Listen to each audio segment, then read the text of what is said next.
You, John Fitzgerald Kennedy, do solemnly swear I, John Fitzgerald Kennedy, do solemnly swear that you will faithfully execute the office of President of the United States that I will faithfully execute the office of President of the United States and will, to the best of your ability, and will, to the best of my ability, preserve, protect, and defend the Constitution of the United States. preserve, protect, and defend the Constitution of the United States. So help you God. So help me God.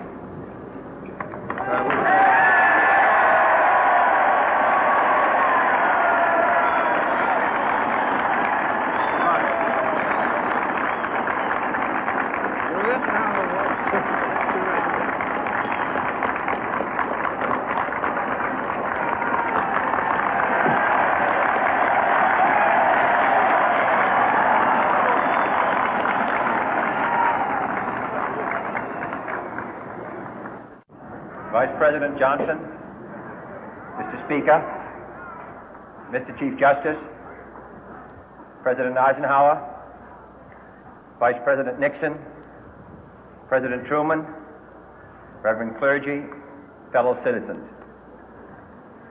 We observe today not a victory of party, but a celebration of freedom, symbolizing an end as well as a beginning, signifying renewal as well as change.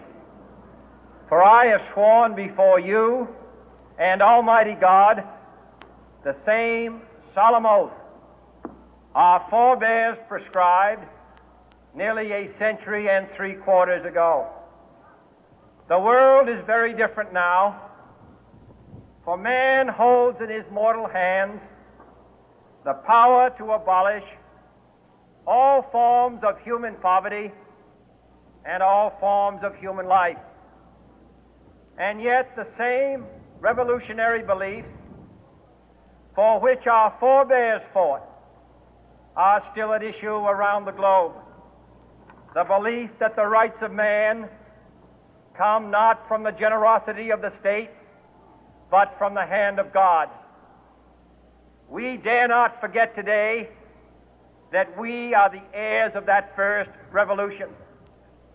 Let the word go forth from this time and place to friend and foe alike that the torch has been passed to a new generation of Americans born in this century, tempered by war, disciplined by a hard and bitter peace, proud of our ancient heritage, and unwilling to witness or permit the slow undoing of those human rights to which this nation has always been committed and to which we are committed today at home and around the world.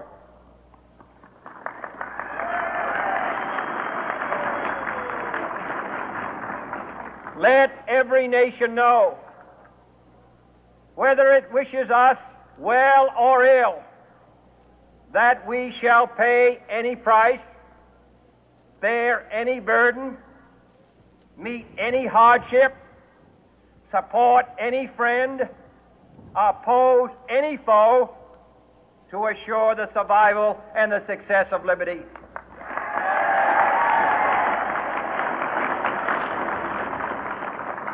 This much we pledge and more.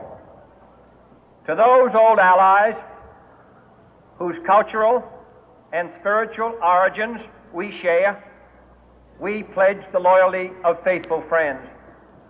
United, there is little we cannot do in a host of cooperative ventures.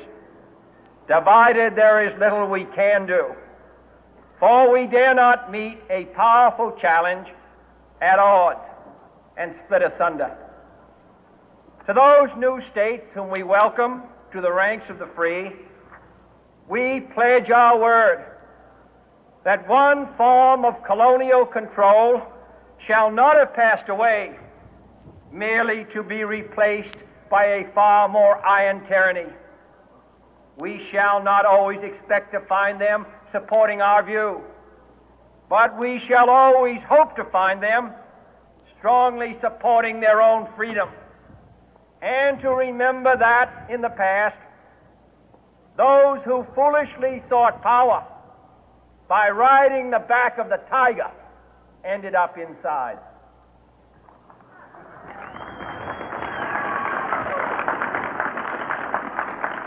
To those people in the huts and villages of half the globe struggling to break the bonds of mass misery, we pledge our best efforts to help them help themselves for whatever period is required, not because the communists may be doing it, not because we seek their votes, but because it is right. If a free society cannot help the many who are poor, it cannot save the few who are rich.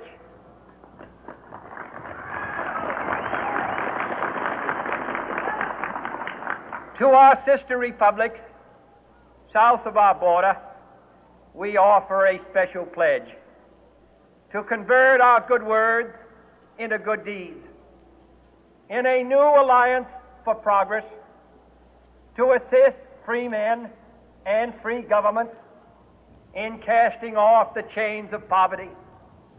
But this peaceful revolution of hope cannot become the prey of hostile powers. Let all our neighbors know that we shall join with them to oppose aggression or subversion anywhere in the Americas. And let every other power know that this hemisphere intends to remain the master of its own house.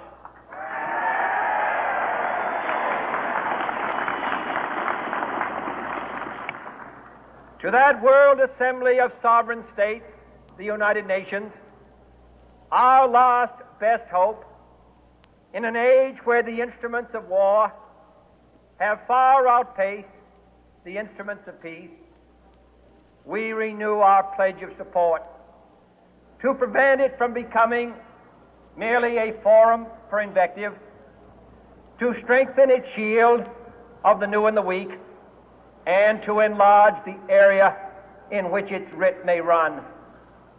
Finally, to those nations who would make themselves our adversary, we offer not a pledge, but a request that both sides begin anew the quest for peace.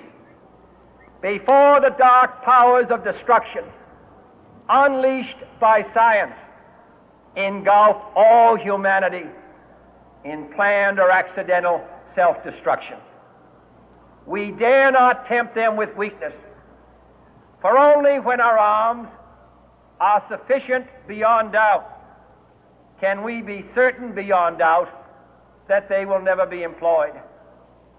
But neither can two great and powerful groups of nations take comfort from our present course